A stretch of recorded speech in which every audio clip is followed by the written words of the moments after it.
લખનૌમાં કોચિંગ સેન્ટરમાં આગ લાગતા 15 વિદ્યાર્થીઓ બળતું થયા। તકેદારીના ભાગરૂપે સુરત ફાયર વિભાગ સફાળું જાગ્યો।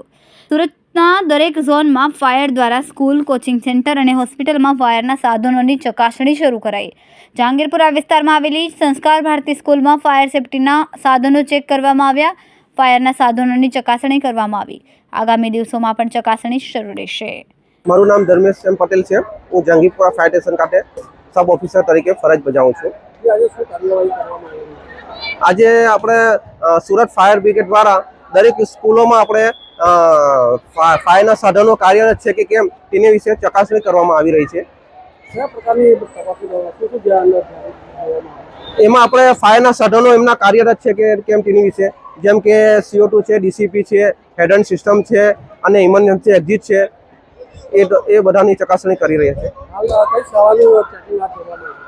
હાલ આપણે પાલનપુર પાટિયા પાસે સંસ્કાર ભારતી સ્કૂલમાં હાલ ચેકિંગની ચકાસણી ચાલી રહી છે।